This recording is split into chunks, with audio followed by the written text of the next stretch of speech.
আসসালামু আলাইকুম। আজকের রেসিপি তুর্কির একটি জনপ্রিয় স্যুপ, তারহানা স্যুপ। খুব সহজভাবে বাড়িতে আপনাদেরকে বানিয়ে দেখাবো মজাদার এই স্যুপটি। ইনশাল্লাহ আপনাদের ভালো লাগবে। চলুন শুরু করা যাক। প্রথমে একটি প্যানে আমি 1 লিটার পানি নিয়ে নিয়েছি। 8-10 টুকরো মুরগির মাংস দিয়ে দিলাম। 4টি রসুনের কোয়া দিয়ে দিচ্ছি। এখন মিডিয়াম টু হাই হিটে আমি ভালো করে পানিতে বলক তুলে নেব। বলক হয়ে গেলে ফেনা ফেনা হয়ে রয়েছে উপরে, এগুলো ভালো মতো ক্লিন করে নিতে হবে।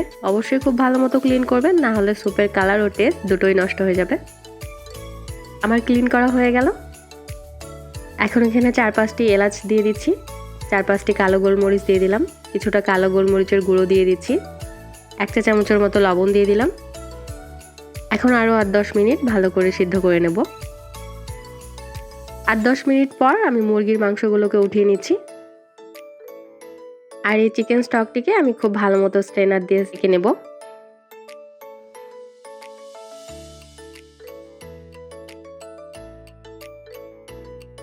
দেখুন, স্যুপের জন্য একটি ক্লিন স্টক আমাদের রেডি।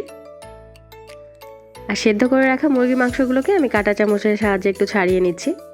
আপনারা এই কাজটি হাত দিয়েও করে নিতে পারেন। দেখুন, আমার ছাড়ানো হয়ে গেল।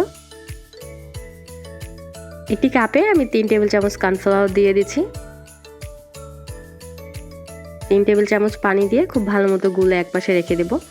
এটি আমরা পরবর্তীতে স্যুপে ব্যবহার করব, স্যুপ একটু ঘন করার জন্য। একটি প্যানে আমি 2 টেবিল চামচ বাটার দিয়ে দিচ্ছি।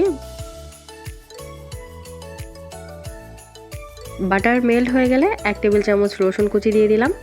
2 টেবিল চামচ পেঁয়াজ কুচি দিয়ে দিচ্ছি। একটু নেড়েচেড়ে ভেজে নিচ্ছি।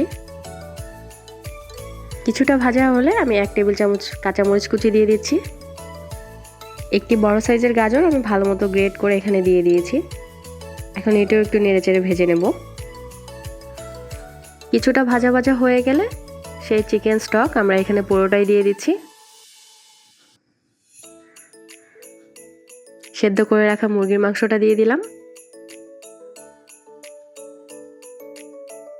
হাফ কাপের মতো পাস্তা দিয়ে দিলাম।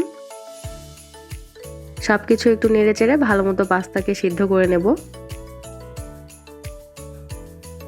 লবণ ইউজ করছি এখানে 1 চা চামচ।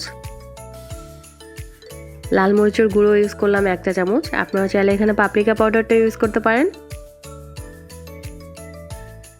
সয়া সস দিয়ে দিচ্ছি 1 টেবিল চামচ। চিলি সস দিয়ে দিলাম 1 টেবিল চামচ। টমেটো সস দিয়ে দিচ্ছি আমি এখানে 1 টেবিল চামচ। 1 টেবিল চামচের মতো ভিনেগার দিয়ে দিলাম। আপনারা এখানে লেবুর রসটাও ইউজ করতে পারেন। এখন সব কিছু খুব ভালো মতো নেড়েচেড়ে নিচ্ছি। নেড়েচেড়ে নিয়ে আগে থেকে গুলিয়ে রাখা সে কর্নফ্লাওয়ারের মিশ্রণটি এখানে দিয়ে দিচ্ছি। দিয়ে সাথে সাথে নাড়াচাড়া শুরু করে দিতে হবে, নাহলে নিচে দলা পেকে যেতে পারে। স্যুপ রান্না আমাদের প্রায় শেষ। কিছুটা ধনিয়া পাতা দিয়ে দিচ্ছি। পুরোপুরি অপশনাল, আপনারা চাইলে বাদ দিতে পারেন। আমি নামিয়ে পরিবেশন করে নিচ্ছি। খুবই মজাদার ও হেলদি একটি স্যুপ। আমার রেসিপিগুলো ভালো লাগলে লাইক, কমেন্ট, শেয়ার করবেন। আমার চ্যানেলটিকে সাবস্ক্রাইব করবেন। আল্লাহ হাফিজ।